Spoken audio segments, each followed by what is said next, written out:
Abra comigo a sua Bíblia, lá no capítulo que você já sabe qual é. Gênesis, capítulo 21. Esse ano nós estamos aprendendo sobre a vida do nosso irmão, o patriarca Abrão. Gênesis 21. Semana passada, no Dia das Mães, eu preguei sobre a bênção de ter filhos. E era o texto da sequência da exposição. Deus, na sua soberania, separou o texto certo para o Dia das Mães. E agora nós vamos dar sequência à exposição, abrindo a palavra de Deus em Gênesis 21, e leremos a partir do versículo 8. Eu quero pedir a você que encontrou o texto bíblico, e também quem nem trouxe Bíblia para ficar de pé. Nós vamos agora, nesse momento, ouvir a palavra de Deus. Gênesis, capítulo 21. Eu lerei a partir do versículo 8. Gênesis 21, a partir do versículo 8. Assim diz a palavra do Senhor. Isaque cresceu e foi desmamado. Nesse dia em que o menino foi desmamado, deu a Abraão um grande banquete. Vendo Sara que o filho de Agar, a egípcia, o qual ela dera à luz a Abraão, caçoava de Isaque, disse a Abraão: rejeita essa escrava e seu filho, porque o filho dessa escrava não será herdeiro com Isaque, meu filho. Pareceu isso muito penoso aos olhos de Abraão, por causa de seu filho. Disse, porém, Deus a Abraão: não te pareça isso mal por causa do moço e por causa da tua serva. Atende a Sara em tudo o que ela te disser, porque por Isaque será chamada a tua descendência. Mas também do filho da serva farei uma grande nação, por ser ele teu descendente.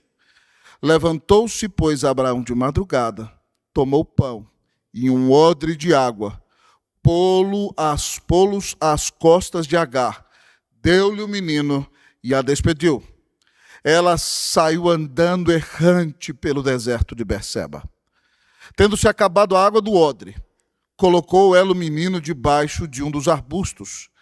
E afastando-se, foi sentar-se defronte à distância de um tiro de arco, porque dizia: assim não verei morrer o menino. E sentando-se em frente dele, levantou a voz e chorou. Deus, porém, ouviu a voz do menino. E o anjo de Deus chamou do céu a Agar e disse: que tens, Agar? Não temas, porque Deus ouviu a voz do menino daí onde está. Ergue-te, levanta o rapaz, segura-o pela mão, porque eu farei dele um grande povo. Abrindo-lhe Deus os olhos, viu ela um poço de água. E indo a ele, encheu de água o odre e deu a beber o rapaz. Deus estava com o rapaz, que cresceu, habitou no deserto e se tornou flecheiro. Habitou no deserto de Parã, e sua mãe o casou com uma mulher da terra do Egito. Oremos ao Senhor. Bendito Deus, eterno Pai, foi lida a tua santa palavra. Nós, Deus, ó Pai, acreditamos nesta igreja que o Senhor fala conosco por meio das Santas Escrituras. O Senhor se revela nesse livro. E agora, Senhor, já que foi lido o texto, pedimos ao Senhor que nos abra o entendimento e o coração para ouvir o Espírito Santo falando conosco nas Escrituras. Senhor, que nenhuma iniquidade faça separação entre o povo do Senhor e o Senhor. Portanto, lava teu povo de todo pecado nessa manhã. E, ó Deus, ó Pai, nós clamamos quando cantávamos: manifesta o teu perdão e poder, e assim vamos te adorar para sempre. Manifesta, Deus, agora a tua graça, teu poder, e visita-nos, Deus, ó Pai, com a presença graciosa do Espírito Santo. Que, ó Deus, ó Pai, o teu povo tenha certeza de que está ouvindo o Senhor Jesus falar com ele. E que ao ouvir essa mensagem maravilhosa, o teu povo saia daqui preparado, Deus, ó Pai, para enfrentar lutas, para enfrentar problemas, para enfrentar desafios, Deus, ó Pai, porque do lado de cá do céu nós vamos enfrentar conflitos, mas temos a plena certeza de que o Senhor estará conosco, derramando sobre nós a sua bênção. Fala no nosso coração, abençoa a nossa vida. Nós oramos em nome de Jesus. Amém. A igreja pode sentar-se. Há 2 semanas atrás, amados amigos e irmãos, quando estávamos na Bolívia, dentro de uma van, um dos pastores amigos que ali estavam naquela viagem, virou e disse assim: meu amigo pastor Roster tem uma frase, que muitas vezes os problemas, quando vêm atrás de nós, eles vêm de turma. Aquele colega estava ali na viagem missionária na Bolívia, e o ministério que ele realiza aqui no Brasil estava passando por grande desafio, por grande luta. Alguém do ministério com quem ele estava envolvido se perguntando por que ele não está aqui. E ele, com o coração apertado e desesperado ali na Bolívia conosco, e fez menção que algumas vezes os problemas vêm de turma, um atrás do outro. Parece um bando de menininho entrando para a escola dominical ou para a escola. São lutas uma atrás das outras. Mas nós precisamos entender que mesmo que enfrentemos grande luta em nossa vida e passemos por grandes conflitos, o nosso Senhor prometeu estar conosco todos os dias, até a consumação dos séculos. Aqui, amados irmãos, nesse texto, depois de um momento de alegria, nós vemos a casa de Abraão em um grande conflito. E ao olhar para esse conflito que está presente diante dos nossos olhos, na casa de Abraão, nós vamos aprender nessa manhã como enfrentar os conflitos da vida. Como enfrentar os conflitos da vida. E em primeiro lugar, a palavra do Senhor nos diz: reconheça o pecado. Como enfrentar os conflitos da vida? Reconheça o pecado. O texto bíblico que lemos, irmãos, nos conta que quando Isaac foi desmamado, Abraão resolveu dar um grande banquete e realizar uma festa grandiosíssima.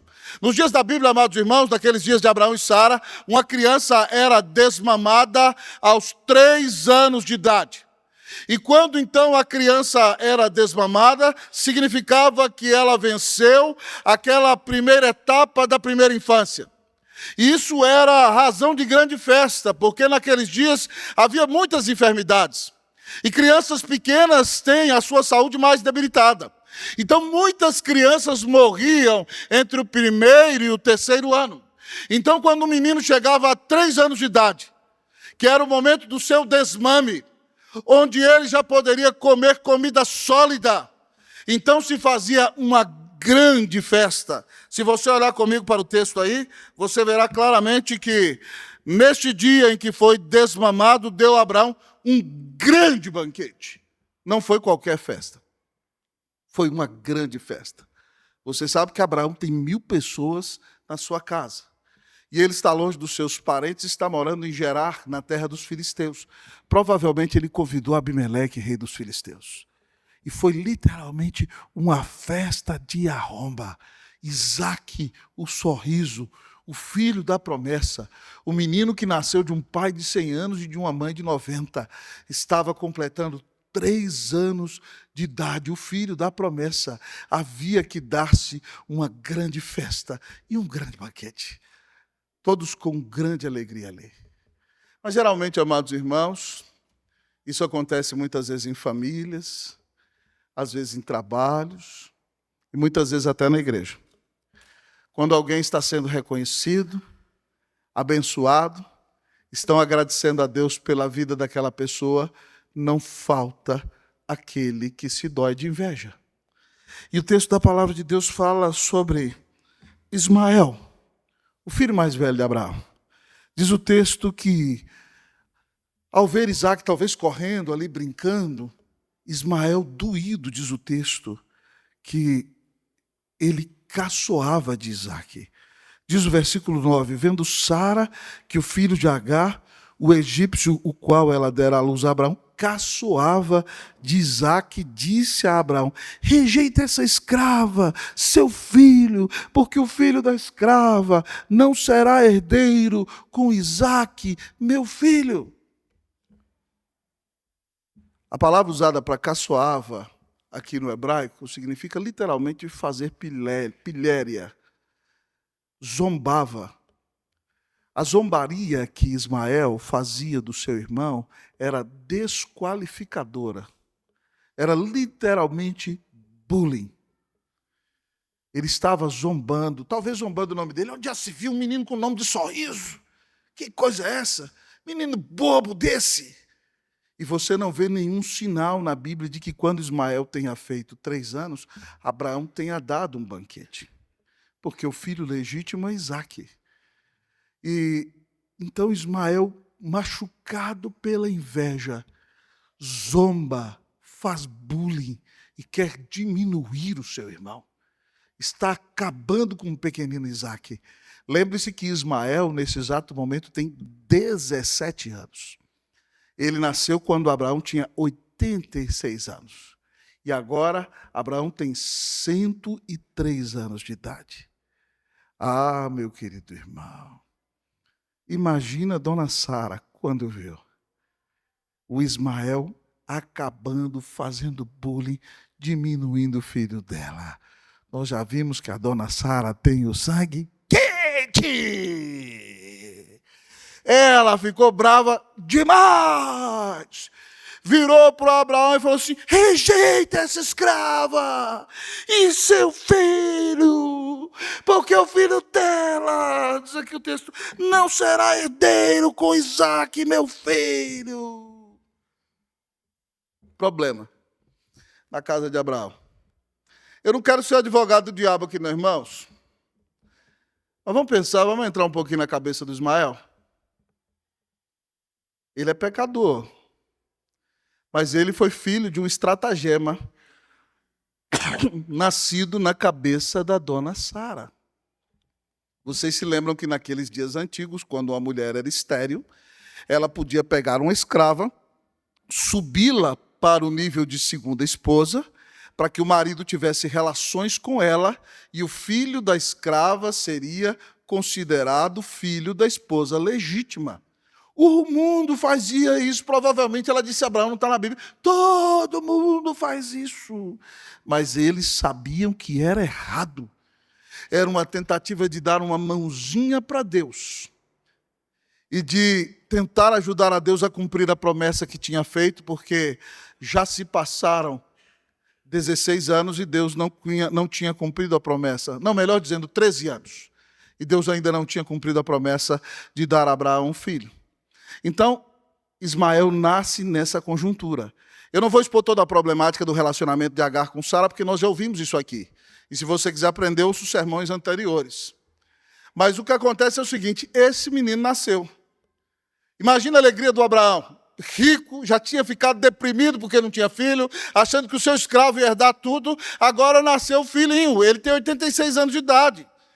E aí o Abraão cresce dizendo para o Ismael: olha, filho, você é uma promessa de Deus para a minha vida. E aí dona Agar dizendo: olha, você vai herdar tudo aquilo que pertence ao seu pai. E até os 13 anos de idade, o Ismael é o filho único.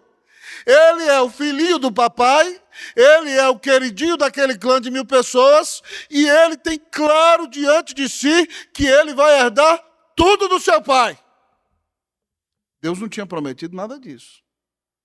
Mas faz parte dos nossos estratagemas, da nossa palhaçada, do nosso desejo de tentar dar um jeitinho para ajudar Deus.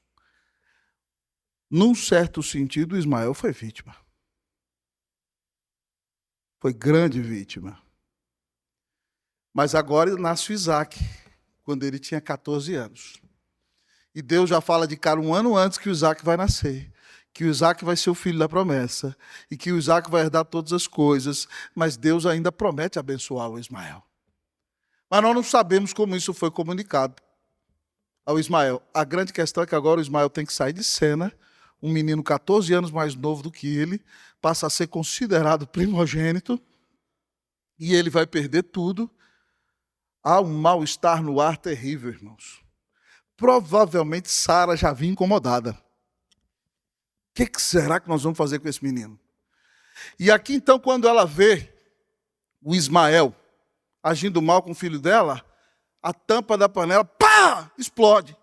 Rejeita essa escrava e o filho dela, porque não vai herdar com Isaac, meu filho. Ela tem um estupim curto, e essa dona Sara também é pecadora, não é só Ismael que pecou, não. E se você for dar uma olhada, essa irmã dona Sara, aqui, esposa do senhor Abraão, tem muita dificuldade de reconhecer os erros dela. Porque o Ismael só nasceu por causa do estratagema dela e da frouxidão do seu marido. E quando a mãe do Ismael, lá atrás, faz com ela a mesma coisa que o Ismael está fazendo com o Isaac aqui, a despreza porque estava grávida, ela foi em cima do Abraão. Que Deus te amaldiçoe, porque ela está zombando de mim. Quem que inventou essa história toda? Tá certo que o Abraão é responsável, mas ela não é boa para assumir a culpa dela, não. Outra vez, quando Deus, alguns anos atrás, 4 anos atrás, apareceu na tenda, falou, daqui 1 ano, Sara vai ter um filho. Ela deu risada zombando. O Senhor virou para ela, por que você está rindo, Sara? Ela, eu não ri. Está vendo que ela não é boa para admitir? E o Senhor falou, é certo que riste, e ainda assim ela não admite. Oh, meu Deus do céu. Será que tem gente aqui parecido com a dona Sara, meu irmão? Ei! Deus está mostrando e não admite de jeito nenhum. E aqui, ainda que tenha razão no argumento, o texto vai mostrar isso, ela está errada na forma. Rejeita! Sai metendo logo o pé. E dessa vez, daqui a pouco a gente vai aprender que o Abraão não concordou tão fácil assim, não. Irmãos, nós precisamos reconhecer que os conflitos que nós temos na vida são frutos do pecado que muitos cometeram contra nós. Mas também são frutos da nossa reação pecaminosa. Porque nós não podemos impedir as pessoas de fazer o mal para nós. Mas nós devemos reagir como cristãos. E o grande problema é que muitas vezes as pessoas fazem o mal para você e você faz escândalo, grita, que absurdo, tem que meter a mão na cara, e sai se defendendo como se Deus não existe. Então a pessoa agiu mal, mas você faz pior. A pessoa chega e te dá uma facada, aí você fala, olha aqui, a facada que me deu, e pega e rasga a facada ainda, mas olha aqui, e aí o buraco fica maior ainda, por causa da sua reação. Você precisa reconhecer que pessoas pecaram contra você, mas você também pecou e não reagiu da maneira correta. Então, se você quer aprender a enfrentar corretamente os seus conflitos, reconheça o seu pecado. Fulano não me tratou como eu deveria ser tratado. Complexo de diva, já viu?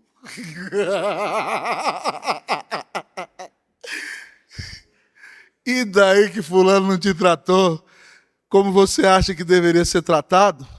Baixa a bola, se humilha, seja crente. Porque a sua reação também demonstra o seu egoísmo. E demonstra que talvez você se acha mais do que é. Você deveria ser mais humilde. Se nós queremos, irmãos, enfrentar corretamente os conflitos da vida, nós devemos reconhecer o nosso pecado. Quanto ao pecado do outro, que ele trate com Deus. Mas até nos relacionamentos, a Bíblia é clara, no Sermão do Monte, o Senhor Jesus diz que se você chegar na hora do culto, o centro do culto era o sacrifício, você vai oferecer uma oferta. E lembra que você fez algo de errado ao seu irmão, deixa a sua oferta, vai resolver com o seu irmão. Depois você presta o culto. Eu já falei para vocês que esse é um grande desafio. Contei para vocês que alguns anos atrás, lá no Guará 2, eu e Cleusa, numa quarta-feira, fomos quebrando pau, pá, pá, pá, pá, pá, pá, pá, pá. Ela é caladinha assim, mas sabe ser brava, meu irmão. Eu tenho mais jeitão de bravo, é? Eu sou mais bravo, né, meu amor? É? Claro que sim, é? Mas a hora que ela fica brava, sai de baixo. E pá, pá, pá. Só que ela não ia pregar, eu ia. E eu subi para o púlpito, e quando eu ia pregar, eu fazia assim para ela virava para o lado assim. Eu falei, meu Deus, como é que eu vou pregar? Eu não tinha como descer lá para pedir perdão. E eu assim, o cântico passando, e o desespero tomando conta, eu vou ter que pregar. Eu fiz para ela assim. Ela.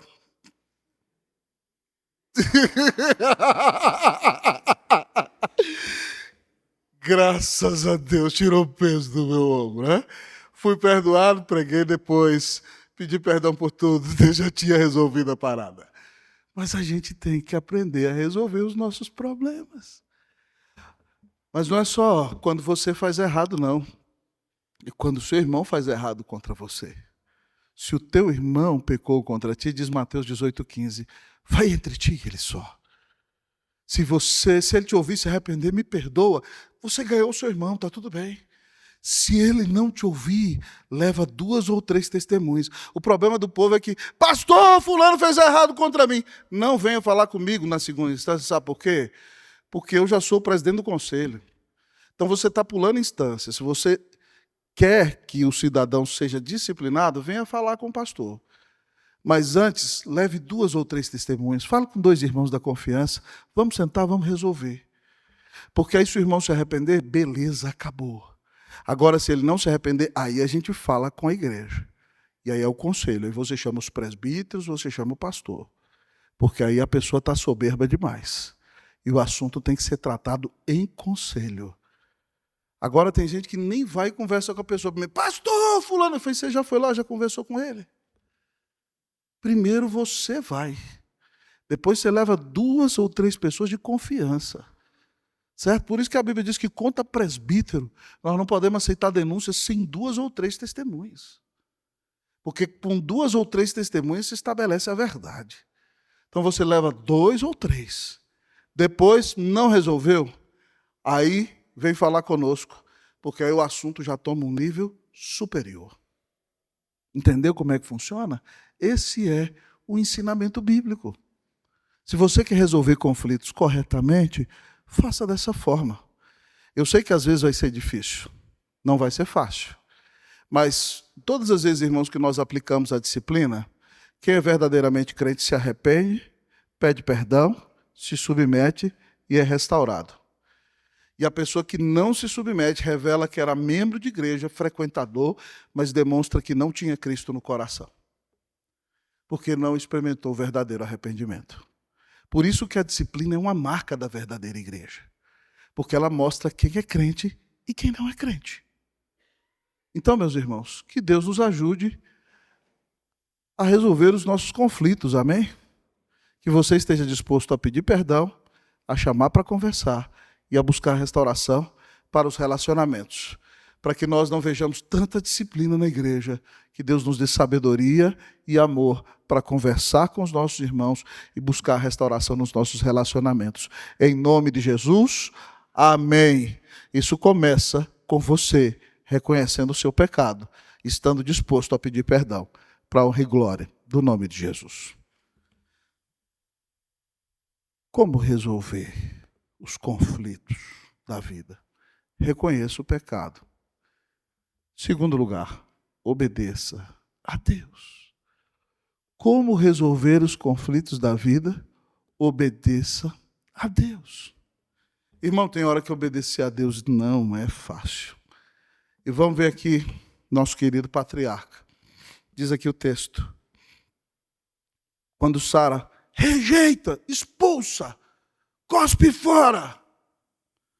Essa escrava, ela tinha subido ela ao posto de segunda esposa, agora já virou escrava de novo. E o seu filho, que ela dizia que era o filho dela antes. Tá bom? Manda embora.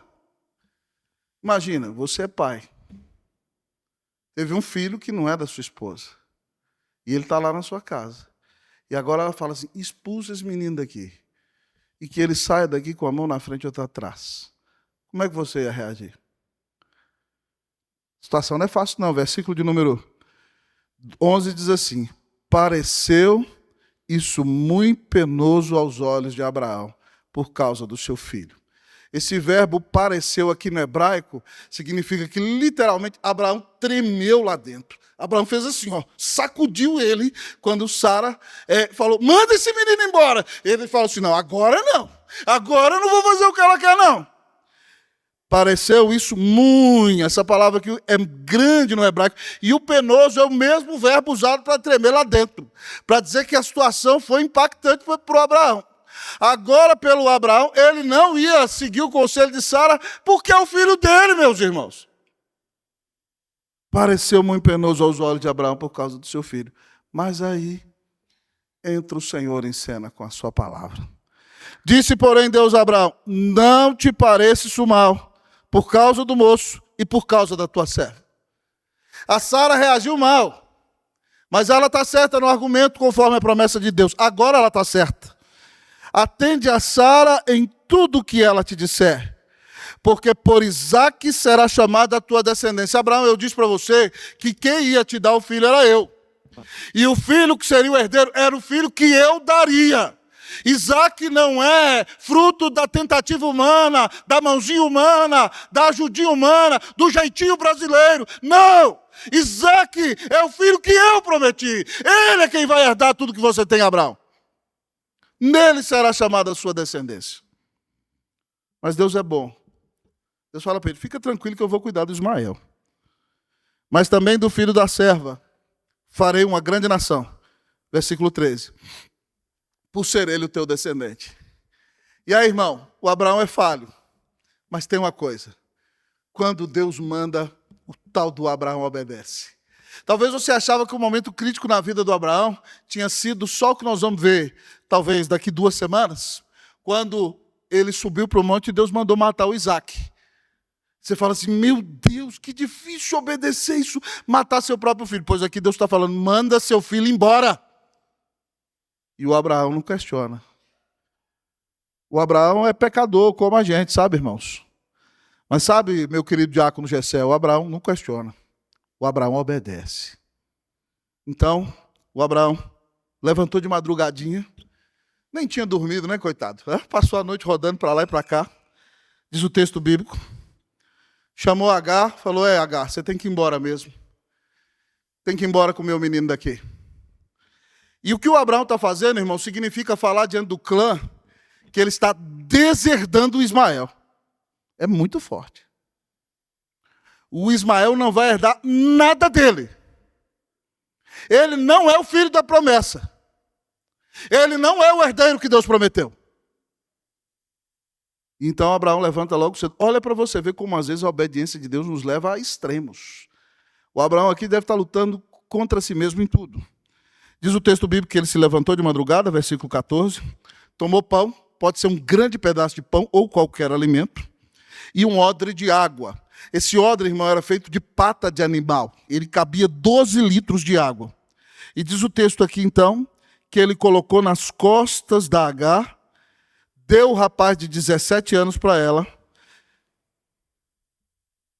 Ismael parece aqueles adolescentes folgados do dia de hoje, né?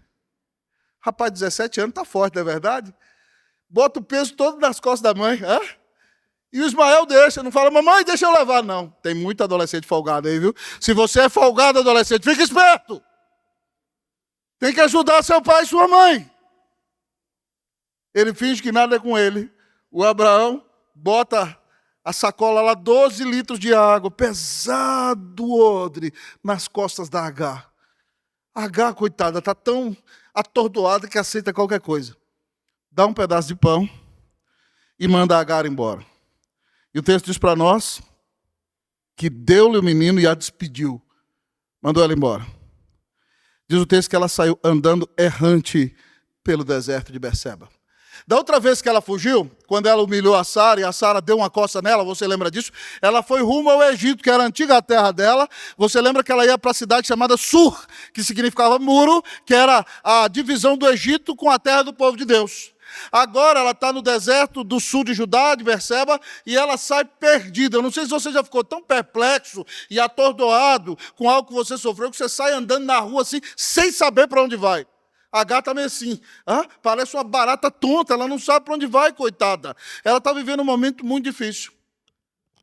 Imagina, irmão, o que deve ter saído no Diário de Hebron, ou no Jerusalém Times. Patriarca, profeta de Deus, manda a segunda esposa embora, expulsa seu filho de casa, dando só um pouquinho de água e um pedaço de pão na mão. Se tivesse conselho tutelar, Abraão estava perdido! Situação complexa. Mas Deus está mandando obedecer, irmão. E Deus disse, Abraão, eu vou cuidar dele. Eu vou abençoá-lo. Eu vou abençoá-lo como meu próprio filho. É porque Deus confia na promessa, é porque Abraão confia na promessa de Deus, que ele é capaz de obedecer uma ordem tão absurda diante dos nossos olhos. Porque Deus tem um projeto e Deus disse, eu vou cuidar da Agar, eu vou cuidar do Ismael, ele vai ser uma grande nação. Manda ele embora, Abraão. Irmão, provavelmente o Abraão fez isso chorando. Tem dia, irmão, que Deus nos faz atuar contra todo o nosso jeito de ser, para cumprir o que Ele quer, para abrir mão do pecado, para fazer o que é correto, para corrigir as coisas. Tem hora que obedecer a Deus dói, mas mesmo assim nós temos que obedecer a Deus. Irmãos, eu fui pastor em 2 outras igrejas, e no outro lugar em que eu fui pastor, tinha uma família que chegou à igreja. Minha Cleuzinha discipulou a esposa que foi a primeira a vir, trabalhava num canal de televisão muito importante daquele lugar, era meio zen, esotérica, mas foi chegando, muito voada, ia lá para casa uma vez por semana, a Cleusa fazia o discipulado com ela, pois bem, se converteu, trouxe os meninos, 2 deles hoje são pastores, um era aluno da Cleusa também na UPA, a gente fazia um trabalho maravilhoso, e o marido que estava há 30 anos afastado da igreja voltou, conversava comigo, batia papo, falastrão, entrou na classe de catecúmenos, tá? No dia do exame do conselho, contaram para mim que ele tinha outra família. Com a esposa legítima, ele tinha 4 filhos, com a outra, ele tinha 3. Os 2 filhos dos 2 relacionamentos, do casamento e do adultério, os mais velhos tinham a mesma idade. E os 2 tinham o mesmo nome. Tinham um segundo nome diferente, mas o primeiro nome era o mesmo. E aí, então, esse camarada chegou para ser recebido como membro da igreja, do meio dos outros lá. E eu falei com ele, fulano, eu ouvi que você tem outra família. Se você já acha que eu sou doido agora, imagina quando eu era um jovem pastor de 25 anos, Você tem outra família. Tenho. Eu pedi que os demais membros, os que estavam sendo avaliados, saíssem, o conselho ficou só com ele. Eu falei, mas como é que você faz para ter uma só família? Não, eu dou assistência para a outra na hora do almoço e para minha esposa à noite. A outra é crente de uma igreja pentecostal. Não vou falar o nome da igreja não, tá bom? É crente de uma igreja pentecostal, então eu vou lá na hora do almoço, tenho meu tempo com ela, reúno com as crianças. À tarde, quando eu fecho meu negócio, eu volto para casa e eu falei para ele, você sabe que você está em pecado. Ele, não, pastor, eu sei. Eu falei, pois é, se você sabe que se eu te batizar, eu estou legitimando o seu pecado. Eu estou oficializando o seu pecado. A igreja aceita o seu pecado. Eu falei, irmão, eu não posso te batizar. Por mais que você ame, você não vai deixar de cuidar dos seus filhos, porque é responsabilidade sua. Mas por mais que você diz que tenha... Não, ele falou assim para mim, eu tenho muito amor para dar, pastor. Né? Aí a hora que dá vontade, você dá na cara do cara, né? Literalmente, né? Eu falei, pois é, rapaz. Então você vai ter que cortar metade do seu amor. Tá? Eu com 25 anos, ele já tinha 50, irmãos. Você vai ter que separar dessa segunda mulher, continuar cuidando dos seus filhos, e no dia que você chegar a falar assim, terminei o relacionamento com ela, a gente te batiza e professa a sua fé. Frequentar a igreja você pode continuar, mas você não vai ser membro. E alguns do conselho assustados, porque não estavam acostumados a agir assim, mas eu tenho que ser fiel à Escritura, sinto muito. Entendeu? E aí o conselho fechou na hora, vamos. Você acredita que quando ele saiu da sala dele, no outro dia a esposa estava no meu gabinete, o senhor tinha que ter batizado ele, a esposa é gente, meu irmão. Eu falei, eu não sou obrigado a ser como você que aceita adultério. Você aceita adultério e convive bem com isso. E por isso sua família está do jeito que está. Mas a igreja de Cristo Jesus não pode concordar com esse tipo de coisa. O questionamento, irmão, não foi fácil. A resistência não foi fácil. Mas Deus manda fazer. A gente precisa obedecer. Então, irmãos, nós precisamos aprender a obedecer a Deus. Nós não somos salvos pela obediência. Somos salvos pela graça mediante a fé. Mas se nós amamos o Senhor, entendemos o tamanho da salvação que Ele nos deu. Tem lugar para sentar aí, irmão. Pode sentar aí, fica à vontade. Pedir os diáconos para ajudar o irmão ali para encontrar um lugar para sentar, por favor. Não, Deus abençoe. Então, meus irmãos, se nós queremos agradar a Deus, nós não somos salvos pela nossa obediência. Nós somos salvos pela graça mediante a fé. Mas Jesus diz o seguinte, em João 14, 21. Aquele que tem os meus mandamentos e os guarda, esse é o que me ama. E aquele que me ama será amado pelo meu Pai. E eu também o amarei e me manifestarei a ele. Se você diz que é crente, é membro da igreja, está desobedecendo descaradamente os mandamentos de Deus, você não ama a Deus. Literalmente você é um cara de pau. Está na igreja, fingindo de crente, tratando Deus de idiota e acha que Deus vai cair na sua lábia, na sua história. Todos nós podemos tropeçar, irmãos, porque não somos perfeitos deste lado de cá do céu. Mas quando tropeçamos, nós devemos nos arrepender de nossos pecados e correr desesperadamente para os braços de Jesus. E ele diz que se nós confessarmos os nossos pecados, ele é fiel e justo para perdoar os nossos pecados e nos purificar de toda injustiça. Mas se você está vivendo uma vida descarada, em afronta direta ao ensino da palavra de Deus, e não está nem aí com isso, você pode ser membro da igreja há 300 anos, mas você não é crente. Precisa se arrepender, confiar em Jesus e receber o perdão de pecados e a vida eterna. Que Deus tenha misericórdia de você. Que Ele te visite com salvação nessa manhã. Que Ele traga restauração para a sua vida. Eu não falo como quem é melhor do que você, irmãos, porque todos nós tropeçamos. Mas o crente, quando peca, dói no coração dele. E ele chora, pede perdão ao Senhor e volta para a presença de Jesus. Que Deus nos deixe levar Deus a sério. Amém, meus irmãos? Que nós sejamos crentes de verdade. Que você pare de brincar de religioso. Porque você só vai conseguir resolver os conflitos da sua vida quando você verdadeiramente estiver disposto a obedecer a Deus. Obedeça a Deus! E a bênção de Deus vai se manifestar em sua vida. Em nome de Jesus. Amém. Pastor, como enfrentar os conflitos da vida? Em primeiro lugar, reconheça o pecado. Em segundo lugar, obedeça a Deus. Como você tem enfrentado os conflitos da vida? Você tem reconhecido o seu pecado? Você tem obedecido a Deus? Você é verdadeiramente um cristão? Você ama Jesus?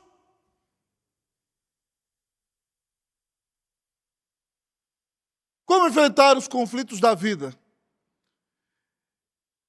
Em último lugar, a palavra nos diz nesta manhã: confie na intervenção.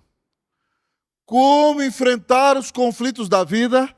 Confie na intervenção. Lá vai nossa irmã H. Sem eira nem beira, caminhando zigue-zagueante pelo deserto de Berseba, sem saber para onde vai, com 12 litros de água nas costas e com um grande pão para comer. Suponhamos, amados irmãos, que ela bebe 2 litros por dia. O Ismael mais 2, 4 litros. 3 dias Agar caminhando no deserto. Refeição acabou. E agora chegou o tempo que a água acabou e eles estão tropeçando nas pernas, cambaleantes. A palavra de Deus nos diz no versículo 15 que, tendo se acabado a água do odre, ela colocou o menino que já estava desfalecendo, o rapaz de 17 anos, debaixo de um dos arbustos, daqueles pequenos arbustos secos do deserto. E ela se afastou e foi sentar-se de frente dele, a distância de um tiro de arco. Imagina um tiro de arco de flecha, talvez do outro lado da rua ali, daqui do púlpito, no outro lado da rua. Ela foi sentar lá, e diz o texto que ela fez isso porque dizia: assim não verei morrer o menino. E sentando-se em frente dele, levantou a voz: ah, meu Deus, desesperada, angustiada. Mas o menino foi criado na casa de Abraão. Abraão é crente. E o menino sabe que pode orar a Deus nos momentos difíceis. E diz a palavra de Deus aqui, então, irmãos, que Deus, porém, ouviu a voz do menino. Ismael orou: Senhor, o Senhor é o Deus do meu pai. O Senhor prometeu que o Senhor ia me abençoar. Deus, me socorre com a minha mãe nesse momento. O Ismael deitado lá desfalecendo orou ao Senhor. E quando Ismael ora, irmão, o anjo do Senhor, e você se lembra que esse anjo aqui é o enviado, o anjo com maiúsculo é uma das próprias pessoas da Trindade, no Antigo Testamento, é a segunda pessoa da Trindade, é o próprio Senhor Jesus. Da outra vez você se lembra que ele apareceu para Agar no caminho, mandou Agar voltar para casa e falou para ela que o filho dela ia ser uma grande multidão. Ela no desespero esqueceu, mas agora o rapaz ora. E o mesmo anjo do Senhor, a segunda pessoa da Trindade, chama Agar lá do céu e fala: que tens, Agar? O que você está nesse choreiro aí, Agar? Para de chorar, menina! Jesus falando para Agar: não temas, porque Deus ouviu a oração do menino. Onde ele está? Ergue-te, levanta o rapaz, segura-o pela mão, porque eu farei dele um grande povo.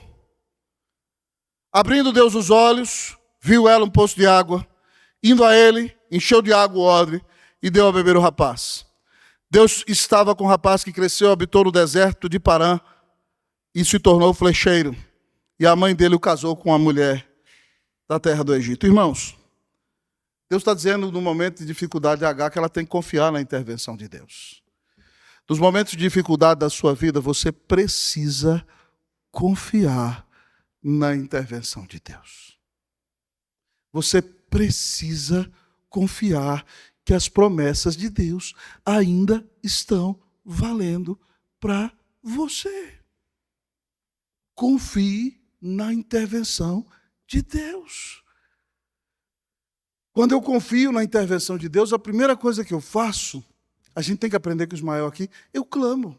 Eu falo: Senhor, o Senhor não é o Deus do meu pai. Eu e a minha mãe estamos morrendo, enquanto a gata, ai meu Deus, o menino vai morrer. O Ismael está orando. Então, se você confia na intervenção de Deus, ore. Diga: Senhor, tu deste Jesus na cruz por mim. Tu disseste que és o meu Deus. Senhor, tem compaixão de mim. Intervenha na minha vida, traz restauração, em nome de Jesus. Ore. O Senhor disse: pedi, dá-se-vos-á, buscar e achareis. Segunda coisa, ouça a palavra do Senhor. Que tens, Agar? Não tenha medo, Agar. Já disse para você, Agar, que eu vou fazer desse menino uma bênção. Vai ter uma grande descendência. Então, Agar, vai lá, levanta, ergue esse moço, levanta esse menino, discipula esse menino, Agar. Pare de ficar choramingando, Agar. Você tem um filho para terminar de criar, Agar. ergue-te, levanta-te, conduz o rapaz. Agar precisa ouvir a palavra de Deus para continuar cumprindo sua missão como mãe. E aí Deus abre os olhos da Agar e no desespero ela não viu que Deus tinha colocado um poço de água ali. E diz o texto que o Senhor abriu os olhos dela, ela viu o poço, encheu de água aquele óleo, botou lá embaixo no poço, com a cordinha que ela tinha, deu a beber para o rapaz. Louvado seja Deus. Então, primeiro, olha o que ela faz. Ela e o menino clamam a Deus. Segundo lugar, ela ouve agora a palavra de Deus. Terceiro lugar, ela aproveita a oportunidade. Ela vê o poço, vai lá, joga o óleo, tira a água e dá água para o rapaz. E diz o texto que Deus estava com o rapaz. Deus é fenomenal, irmão. Deus prometeu para Abraão que ia abençoar Ismael. Deus cumpre as suas promessas. Deus estava com o rapaz e ele cresceu. Cresceu no deserto. Quando ele ia nascer, Deus falou para Agar que ele ia ser que nem um jumento. Ele ia ser bruto. Ele ia resistir às dificuldades. Todo mundo ia ter medo dele. Ele ia ser um problema na vida dos irmãos. E ele era resistente, foi criado no deserto, diz o texto. Se tornou flecheiro. Como é que ele aprendeu a tirar flecha, irmão? Era só ele, a dona Agar. Eu não sei se a Agar tinha uma latinha de cereais ali, mas ela falava na flecha, mira lá, meu filho, eu vou ficar lá perto. Pum, errou, meu filho. Vamos de novo, atira a flecha, menino. O menino ficava, passou longe, menino.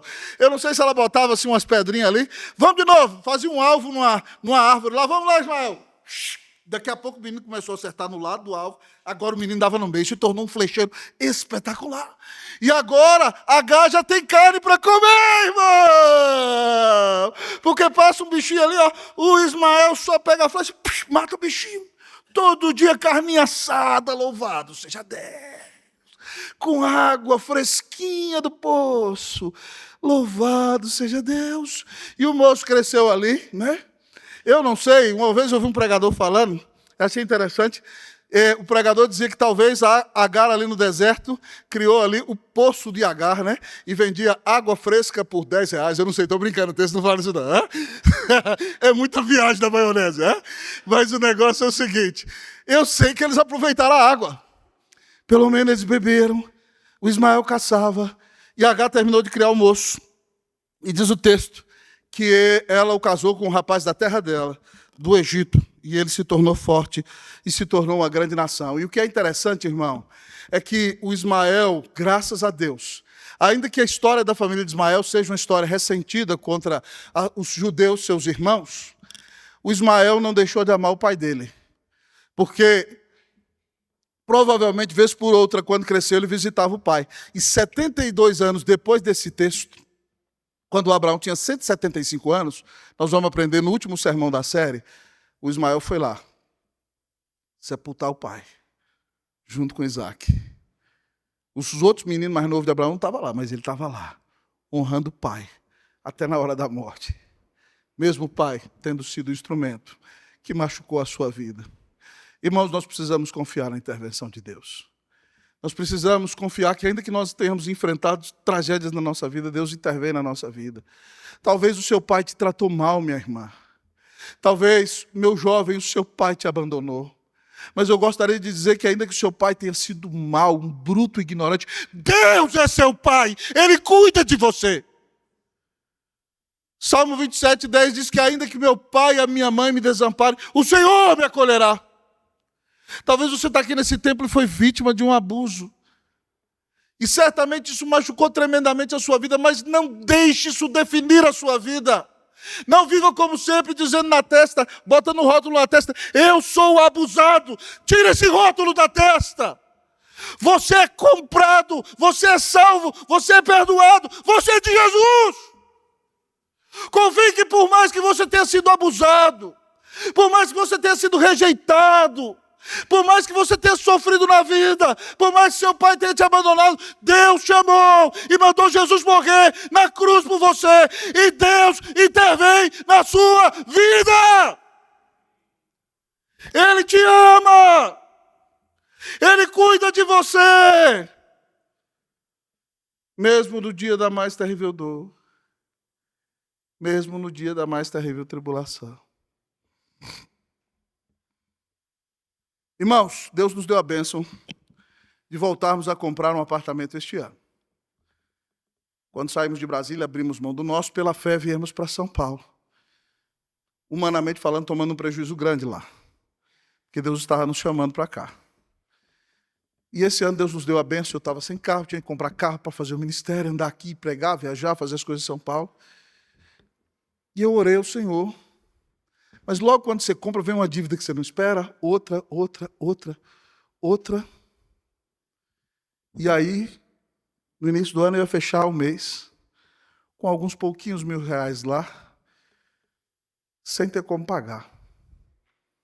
Eu falei, Cleusa, vai ficar um déficit aqui de uns 3.000, 4.000. E ela, meu Deus, o que nós vamos fazer? Eu falei, nós não temos o que fazer. O que a gente vai fazer? Eu falei, não vou pedir para o conselho. É Deus que nós não oramos pedindo Deus para comprar esse apartamento? Ora, então vamos lá para a sala, vamos botar o joelho no chão. Eu pedi para a pessoa que ia vender o apartamento, eu falei assim, senhor, dá errado se o senhor não quer que compre. Não, que ela não aceite a proposta. Eu fiquei a última semana orando assim. Deus, que ela não aceite, que ela não aceite. Todo mundo ora que aceita. Então eu falei, Deus, se não for tua vontade, que não aceite, não aceite. A pessoa aceitou. Eu falei, Deus, eu não vou pedir dinheiro para ninguém. Com a faca no pescoço, irmãos. Nós fomos orar. Eu fui pregar no outro lugar do Brasil.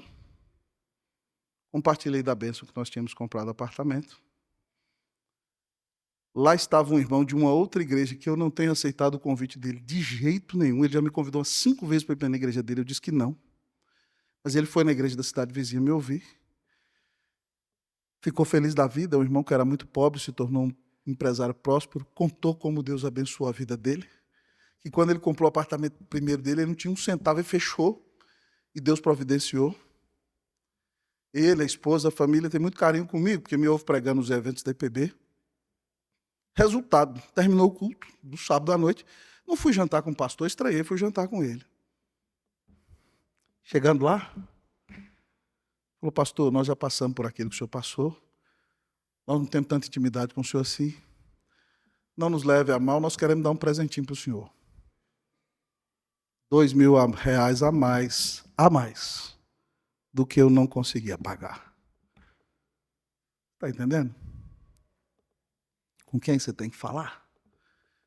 Eu não tinha de onde tirar esse dinheiro. Eu não pedi dinheiro para ninguém.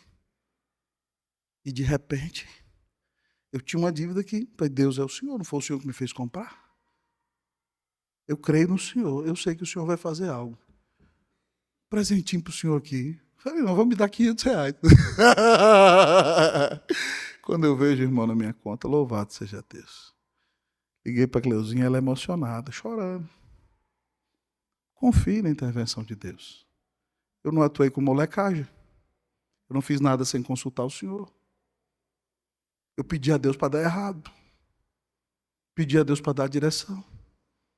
Se Deus está dirigindo, Ele vai providenciar. Ele vai fazer. Ele vai cuidar. Eu saneei o déficit de um mês e do seguinte. Glória a Deus. Uma pessoa que não é membro da igreja, não é do meu convívio, não tem contato comigo. Coração generoso, Deus vai recompensar. Deus é Deus. Então, se você está vivendo um momento de desespero, dobre o seu joelho, confie no Senhor, que deu Jesus para morrer na cruz por você. Esse Deus prometeu cuidar de você. Se você está fazendo as coisas para a glória de Deus, está fazendo debaixo da direção de Deus, e quer honrar a Deus, Deus vai cuidar de você. Ele vai responder suas orações. Ele vai dar direção na sua vida. Que Deus intervenha na sua vida, em nome de Jesus. Amém! Como você tem enfrentado os conflitos da vida? Para resolver os seus conflitos, Deus colocou o filho dele numa cruz e o rasgou de cima a baixo. E o estraçalhou na cruz, para não estraçalhar você. Para não arrebentar sua cara, que você merecia. Deus arrebentou Jesus. Ninguém te ama como Ele te amou. Nessa madrugada lá em casa, eu disse para você que é o aniversário de Cleuzinha hoje, né? Lá em casa, quando os meninos eram pequenos, nós começamos com a tradição de virar a noite e já celebrar na virada da noite. E agora a Dani estuda de manhã. Aí Cleusa, vou parar com essa tradição, eu quero dormir mais cedo. Davi apoiando ela quando chegou, eu acho que a gente tem que parar com essa tradição. Eu falei, não, tradição é tradição, nós somos presbiterianos, já era. E as meninas ali comigo, pedimos um bolo de uma querida irmã da igreja, que mora aqui perto. Podia resolver o assunto para nós ontem. Fomos passar meia-noite, falei, meu Deus, que texto eu vou ler para minha mulher? Eu li aquele que diz assim, ó, aquele que não poupou o seu próprio filho, já te deu aquele que ele tinha de melhor. Antes por todos nós o entregou. Porventura não nos dará graciosamente com ele todas as coisas? Se Deus já deu Jesus por você, você acha que ele vai deixar de cuidar de você? Minha palavra para minha esposinha, olha, se Deus já deu Jesus por você, ele vai continuar cuidando de você. Não importa a situação que você enfrente. Então, se você está enfrentando um grande conflito, porque Jesus morreu por você, reconheça o seu pecado, peça perdão a Deus, busque se reconciliar com seus irmãos. Obedeça a palavra de Deus, ainda que doa em você. Faça aquilo que agrada a Deus, porque Ele te amou e deu Jesus na cruz por você. E ainda que a situação seja difícil, dobre o joelho e diga, Senhor, eu quero te agradar. Abre os céus e desce. Se for a tua vontade, visita-nos com restauração para a tua glória. Em nome de Jesus, amém. Como resolver os conflitos da vida? Reconheça o teu pecado, obedeça a Deus e confie na intervenção de Deus. Que Deus restaure a sua vida e te dê vitória em todos os seus conflitos. Em nome de Jesus, amém.